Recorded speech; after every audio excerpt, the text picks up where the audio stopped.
Assalamualaikum warahmatullahi wabarakatuh. Warahmatullahi wabarakatuh. Bapak, Ibu yang kami hormati, perkenankan kami Wahid Setiawan, Pak Fauzi, Pak Slamet untuk memenuhi tugas seminar pada Diklat Jarak Jauh KTI mengadakan seminar lewat aplikasi Zoom. Mohon kerjasamanya walaupun etok-etokan. Nanti kami mohon Bapak Ibu untuk menanggapi apa yang akan disampaikan oleh pemateri. Pemateri yang pertama kami persilakan Pak Slamet untuk menyampaikan makalah tentang seminar. Bentar.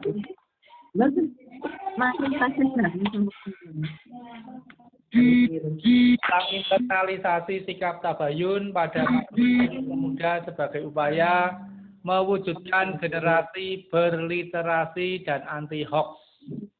Monggo Pak Slamet. Maksimal 10 menit. Aja suwi-suwi.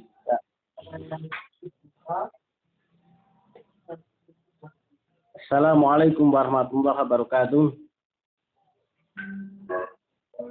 Bapak-bapak, peserta Bapak dan Ibu, penyuluh agama Islam final Kabupaten Wonosobo.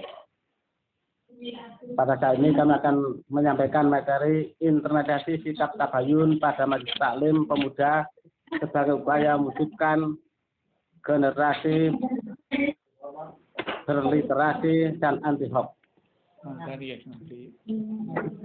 Latar belakang. Teknologi informasi yang semakin pesat telah mengubah pola kehidupan masyarakat dalam hal informasi. Abad disebut abad informasi, yaitu ketika informasi dijadikan suatu hasil industri yang diproduksi secara besar-besaran dan didistribusikan secara luas serta dapat diakses dengan mudah.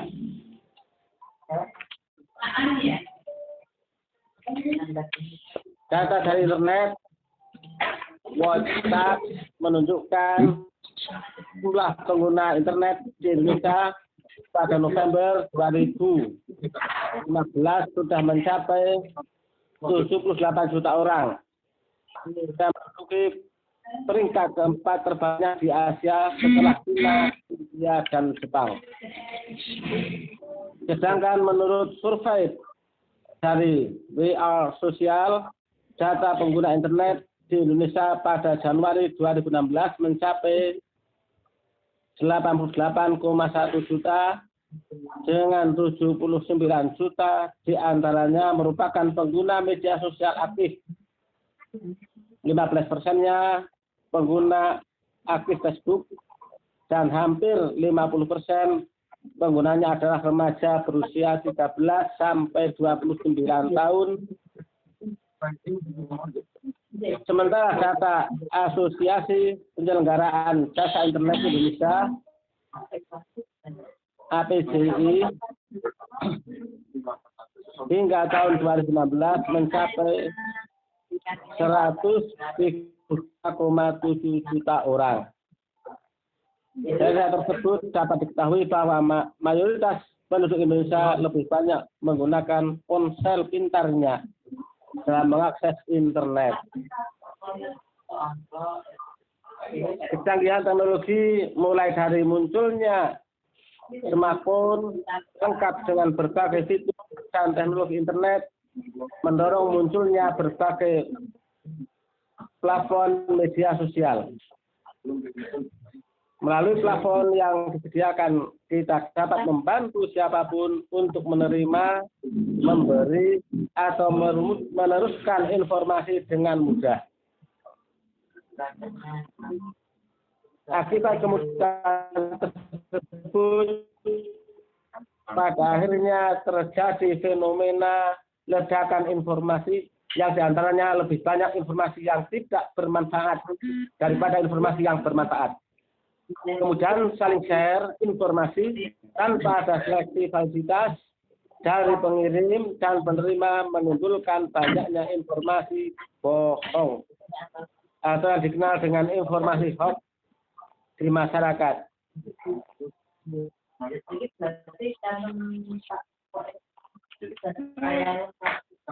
Dampak buruk akibat penyebaran informasi hoax diantaranya adalah merugikan masyarakat, memecah belah publik, baik mengatasnamakan kepentingan politik maupun organisasi agama tertentu. Mempengaruhi opini publik untuk menjadi provokator dan sengaja ditujukan untuk menghebohkan masyarakat, sehingga menciptakan ketakutan terhadap masyarakat. Undang-Undang Nomor 19 Tahun 2016 tentang informasi dan transaksi elektronik telah mengatur tentang fenomena hoax ini. Peraturan ini menjelaskan pelaku penyebaran informasi hoax akan dikenakan sanksi pasal 45A ayat 1 yaitu muatan berita bohong dan menyesatkan, dan pasal 45A ayat 2 yaitu muatan yang menimbulkan rasa kebencian atau permusuhan individu atau kelompok masyarakat tertentu berdasarkan suku, agama, ras.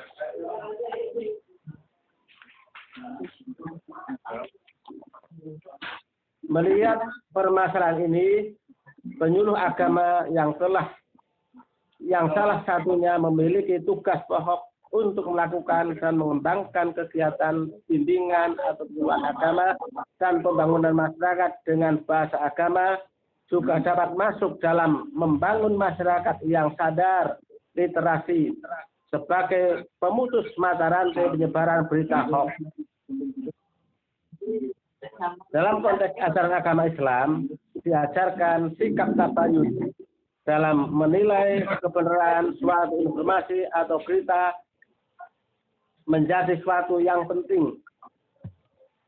Kegiatan penyuluhan dengan bernafaskan agama tersebut dapat diaktualisasikan dengan penerapan sikap tabayun oleh masyarakat dalam menerima informasi.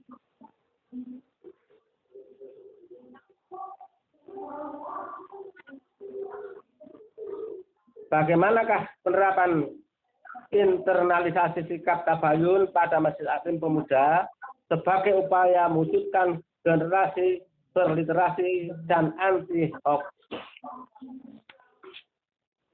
Tujuan mengetahui penerapan internalisasi sikap tabayun pada Majelis Taklim Pemuda sebagai upaya mewujudkan generasi berliterasi dan anti hoax. Manfaat teoritis.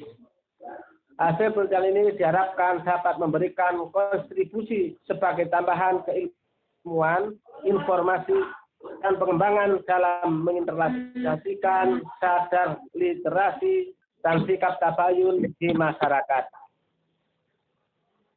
Manfaat praktis. Bagi penyuluh agama Islam dapat digunakan sebagai alternatif kegiatan penyuluhan di masyarakat guna membangun masyarakat yang sadar literasi dalam rangka memutus mata rantai penyebaran berita hoax.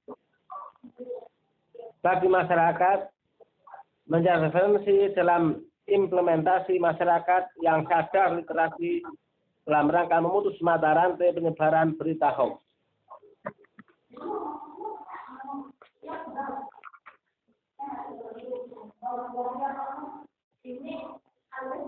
Demikian materi yang dapat saya sampaikan, mudah-mudahan bermanfaat untuk kita semua. Wassalamualaikum warahmatullahi wabarakatuh. Waalaikumsalam warahmatullahi wabarakatuh. Terima kasih Pak Slamet sudah menyampaikan materinya tentang bagaimana sikap tabayun dari para pemuda ketika menerima berita hoax. Kami mohon nanti para peserta, para partisipan untuk bisa mengikuti, bisa bertanya, bisa menanggapi ataupun memberi masukan atas paparan dari Bapak Slamet Riyadi. Selanjutnya, Bapak Ahmad Fauzi MAG untuk menyampaikan materi tentang ODOM, One Day, One Material yang digunakan atau dipakai di Rutan Wonosobo. Kepada Bapak Ahmad Fauzi, kami persilahkan.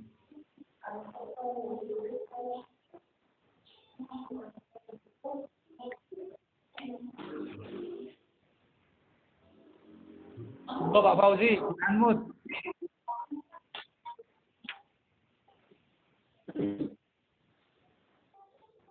Pak Fauzi. Ya, bisa? Ya, silakan. Oke, Assalamualaikum warahmatullahi wabarakatuh. Waalaikumsalam warahmatullahi wabarakatuh. Semua peserta Zoom Meet atau Zoom Meeting yang kami hormati. Alhamdulillah pada pagi hari ini kita bisa melaksanakan meeting terkait dengan makalah yang kami buat, yaitu bagaimana kita melaksanakan praktek dengan menggunakan metode yaitu FTM, Friend Teaching Method, yang sering kita dengar sebenarnya di pondok pesantren istilahnya metode sorogan. Metode ini kami laksanakan yaitu di Rutan Kabupaten Wonosobo, karena menurut kami bahwa SDM ataupun sumber daya manusia yang ada di Rutan itu manusia-manusia yang menurut kami itu banyak sekali orang-orang yang pintar, tetapi karena satu hal mereka harus masuk penjara. Juga di situ ada juga yang memang, mohon maaf, latar belakangnya tidak pernah ngaji. Nah, kami melihat bahwa semua warga binaan yang ada di Rutan Wonosobo secara umum mereka belum bisa membaca Al-Quran dengan baik dan benar. Sementara itu ladang ibadah kita. Kenapa ladang ibadah? Karena ketika kita bisa mengajari mereka, maka kita sudah termasuk sodakotul ilmi. Jadi sodakoh ilmu. Nah, kalau kita lihat di Rutan, itu banyak yang ngajinya belum benar karena latar belakang. Kami tergugah untuk menyampaikan metode FTM dengan teknik ODOM. ODOM itu one day, one material. Jadi bukan kondom, tapi ODOM. ODOM. Jadi one day, one material. Itu kita sampaikan untuk motivasi mereka. Setelah praktek kegiatan yang ada di Rutan, yaitu FTM, kita awali mereka supaya ngajinya itu sorogan. Ada beberapa langkah menuju Friend Teaching Method atau metode dengan tutor sebaya. Yang pertama, sebelum kita menentukan siapa ustadznya dan sebagainya, kita cek atau kita adakan tes secara massal. Kemudian dari tes secara massal, maka di situ akan muncul klasifikasi kemampuan. Istilahnya ketika kita tes itu akan muncul grid nilai. Di situ ada yang nilai A, kategori nilai A, nilai B, nilai C, tergantung kemampuan. Nah, setelah semuanya mereka kita cek, maka akan muncul grid, akan muncul nilai. Nah, anak atau peserta warga binaan yang nilainya A, katakanlah membacanya Quran sangat fasih dan lancar, mereka kita jadikan tutor sebaya. Kenapa demikian? Karena secara psikologi, ketika yang ngajari temennya itu lebih nyaman daripada mungkin yang mengajari ustadz dari luar. Nah, kemudian setelah adanya pemilihan grid atau kemampuan, baru nanti yang nilai A untuk mengajari yang nilai B dan sebagainya. Sehingga di situ warga binaan, alhamdulillah mereka menyadari kemampuan dan mau belajar dengan yang lebih pintar. Kemudian terkait dengan one day one material atau satu hari satu materi, itu trik bagaimana agar target tercapai. Sebab kalau ngaji asal-asalan, tidak ada target, maka nanti mereka pun tidak akan mampu mencapai hasil yang maksimal. Istilahnya kalau kober yang ngaji, tidak ya tidak ngaji lah. Dengan adanya odom ini harapannya sebagai stimulus atau stimulan agar target bisa tercapai. Katakanlah misalnya pakai Iqra 1 mungkin 1 bulan selesai, Iqra 2 dan sebagainya. Tetapi kalau tidak ada one day one material, ini sulit untuk mencapai target. Lah, kegiatan cara baca Al-Quran dengan friend teaching method atau sistem sorogan, ini kalau kita lihat di Rutan, alhamdulillah warga binaan yang pintar mampu menularkan ilmunya kepada yang tidak pintar. Sehingga secara umum sekarang mereka sudah bisa membaca Al-Quran, meskipun ada yang belum sempurna karena keterbatasan atau latar belakang yang ada. Tetapi paling tidak ketika mereka menjadi imam, bacaannya sudah layak untuk kita dengarkan. Atau dari kajian fikih, insya Allah surat Al-Fatihah itu sudah benar. Gitu. Artinya rukunnya sholat sudah tercapai. Sehingga harapannya nanti keluar dari hutan, itu mereka sudah bisa membaca Al-Quran. Kemudian sudah bisa mengimami dan sebagainya. Kemudian juga terima kasih kepada pihak Rutan. Ini pihak Rutan yang juga memberi support. Karena kegiatan di dalam Rutan itu bukan hal yang mudah untuk membuat sebuah terobosan, mengajarkan dengan metode, karena kaitannya dengan waktu dan kebijakan yang ada di Rutan Wonosobo. Alhamdulillah dengan pendekatan ada kata sepakat sehingga kegiatan yang ada di Rutan bisa berjalan dengan baik dan sampai sekarang pun kegiatan pengajian tidak terhalang hanya karena ini pandemi sehingga kegiatan secara umum belum bisa terlaksana dengan maksimal, tetapi paling tidak hasil dari friend teaching method atau pembelajaran Al-Quran melalui tutor sebaya atau sorogan ini sudah bisa dirasakan hasilnya, bahkan kebijakan yang dulu pernah disampaikan oleh Kepala Rutan akan menjadi pertimbangan dasar terkait dengan pengajuan katakanlah bebas bersyarat dan sebagainya. Ini yang sudah kami lakukan kaitannya dengan praktek metode membaca Al-Quran. Adapun rujukan-rujukannya kita bebas mau pakai Iqra, mau pakai apapun monggo.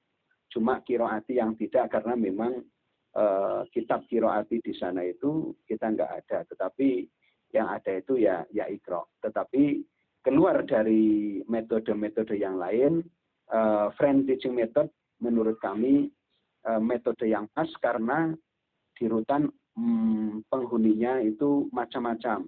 Ada yang pinter, ada yang setengah pinter, ada yang pinter banget.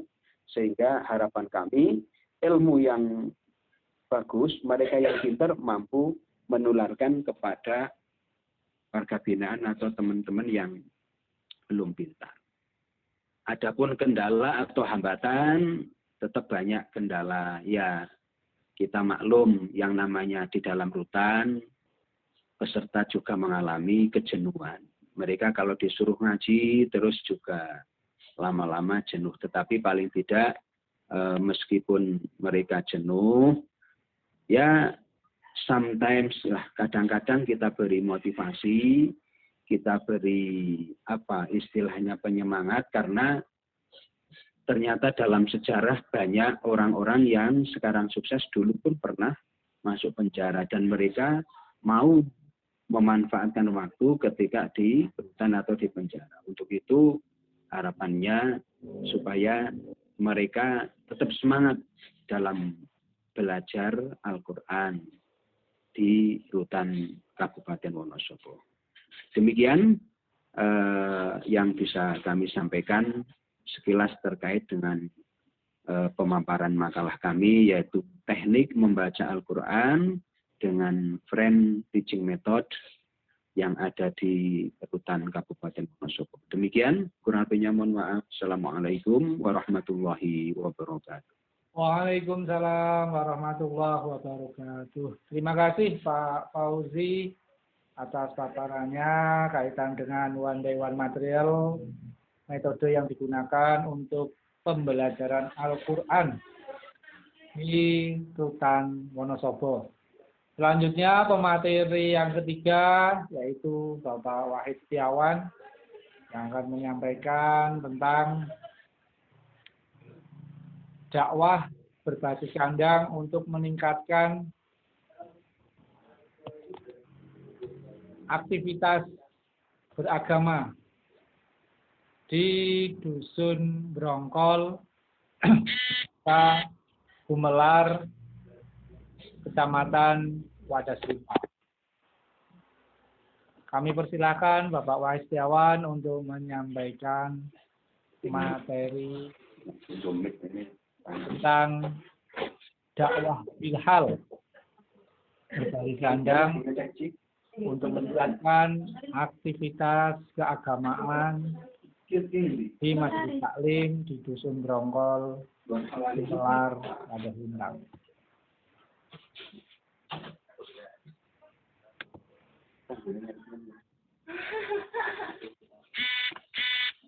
Masih tidak?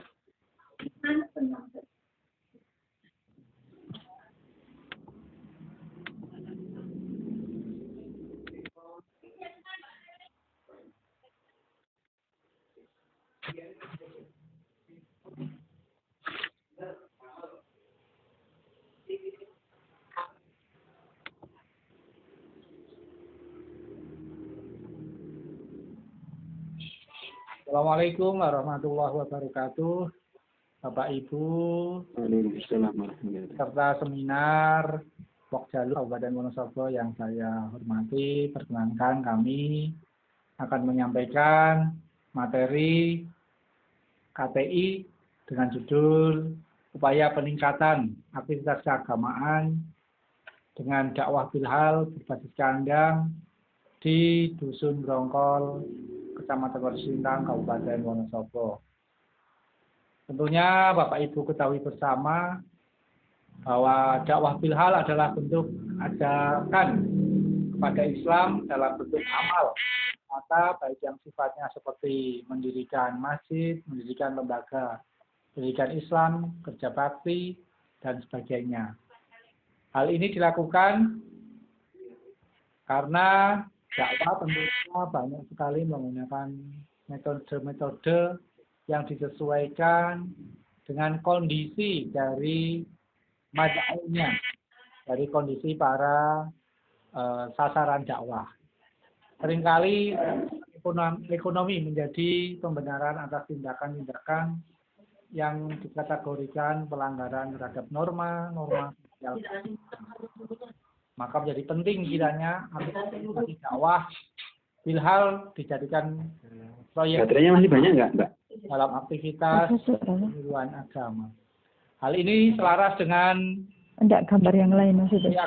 Kementerian Agama yang suara sudah dengar. meningkatkan pengamalan ajaran agama dan meningkatkan pemanfaatan kualitas. Nanti saya berpendapat berarti maksud kemana? Adi ikut ini sih sekarang saya ini. Ini gambaran-gambaran. Oh ya, stop ya. Masih ada yang belum tergarap secara intensif. Adapun maksud tujuan dari KTI ini adalah menerapkan dakwah Bilhal untuk meningkatkan semangat beribadah dan mendorong ekonomi madani. Masyarakat bahagia dunia akhirat dengan mengoptimalkan.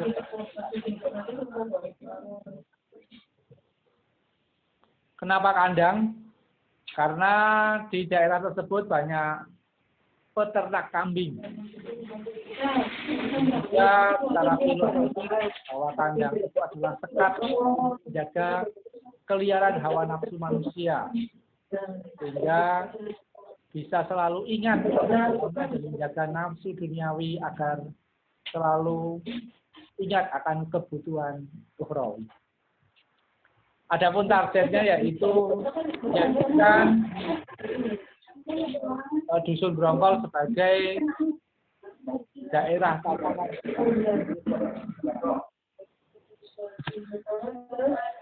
Bapak Ibu yang kami hormati, adapun untuk peningkatan dilaksanakan melalui hal yang pertama yaitu agama dan dengan proklamasi taklim, keagamaan, kemakmuran masjid. Dari sisi ekonomi, kita berikan stimulan berupa pemberian kambing dan modal usaha. Di bidang pendidikan, orientasi utama adalah pendidikan keagamaan, mendirikan TPQ dan Majin, dan mendorong pendidikan formal hingga 12 tahun, dan juga pendidikan ke pesantren. Dan untuk bidang kesehatan, yaitu memberikan pelayanan bidang kesehatan, penyuluhan. Apa lagi kui? Seperti tayangan kui juranu ya? Tanaman keluarga, yang lain nggak muncul. Kesehatan keluarga, dan dengan bekerja sama dengan puskesmas. Oh gitu ya. Kegiatan tersebut ternyata dapat kita simpulkan bahwa dakwah melalui pemberdayaan ataupun dakwah Bilhal dapat dilakukan dengan berbagai. Saya kan baru pertama kali itu. Disesuaikan dengan. Saya berpendapat ngeklik yang mana mas? Kondisi ekonomi, kemampuan dasar dari masyarakat. Strategi adalah melakukan kontak langsung dengan masyarakat,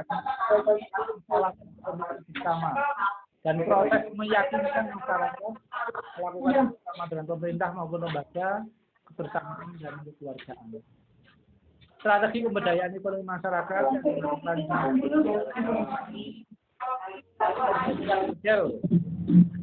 untuk pengembangan ekonomi atau dakwah Bilhal di daerah lain jika memiliki kesamaan potensi. Jadi ini adalah esensi dari dakwah Bilhal, sebuah pendekatan ekonomi dan spiritual dengan memperhatikan potensi di suatu wilayah. Demikian paparan singkat dari kami. Terima kasih. Kayak absen ada Bu Widya, Pak Slamet, Bu Yanti Kalibawang, Ibu Omah. Lama nggak berjumpa punya ini. Ya. Pak Fauzi, Mustafa, Bersintang, Ambil layar-layar. Pak Maksum. Gambarnya sudah kelihatan. Kemudian tadi paparan ada seminar pagi hari ini. Kalau sudah ada Ini dari sertifikatnya, Pak Slamet, Pak Fauzi, dan sudah ada Pak Wahid Setiawan. akta ikrar wakafnya, Selanjutnya kami itu mohon ada. monggo tanggapan usulan Kan gini pilihannya salah satu. kita semua. Kalau tanah itu sudah, kan banyak. Silahkan dengan melambaikan tangan untuk mengajukan pertanyaan, saran, masukan kepada ketiga narasumber. Monggo. Monggo Bu Is. Bu Istiqomah. Bu Is. Salam. Bu Irna, monggo. Silakan untuk menanggapi.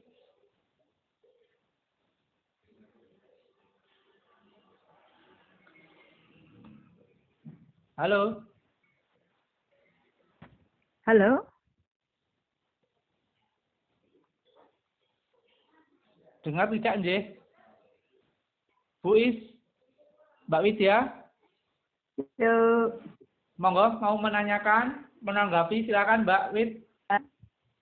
Ya, Mbak. Assalamualaikum warahmatullahi wabarakatuh. Waalaikumsalam warahmatullahi wabarakatuh. Waalaikumsalam warahmatullahi wabarakatuh. Tadi dilihat dari programnya Pak Iwan itu sangat bagus apabila Nyuwun Sewu itu dikembangkan menjadi kampung zakat Pak Iwan. Oke, nanti akan lebih berkembang dan bekerja sama dengan Basnas. Yang Pak Iwan, terus untuk yang Pak Slamet, memang Indonesia itu kan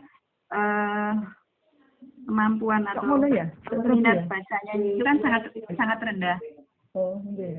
Sehingga kita memang harus memupuk untuk minat bacanya dulu.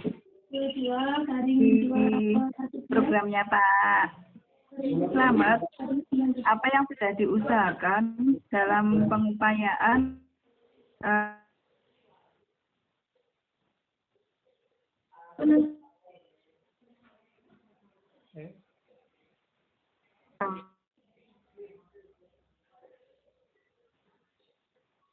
lama.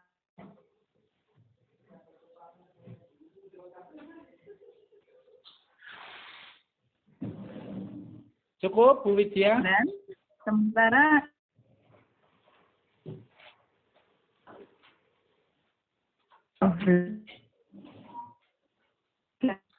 apakah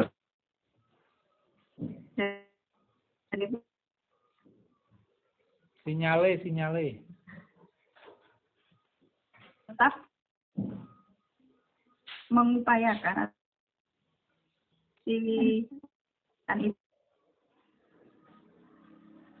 membaca Al-Quran. Oke, cukup. Monggo Pak Slamet ditanggapi terlebih dahulu dari usulan ataupun tanggapan dari Bu Widya. Monggo Pak Slamet. Ya, makasih.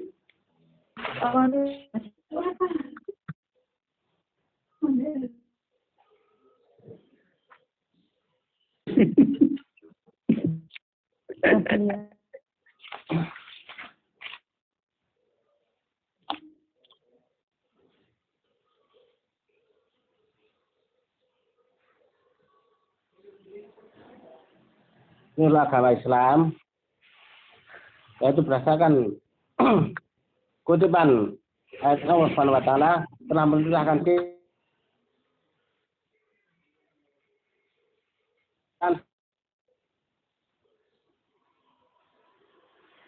datang dari hadap supaya tidak memberikan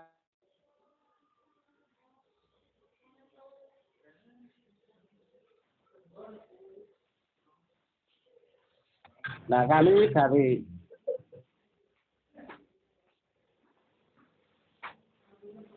Baik.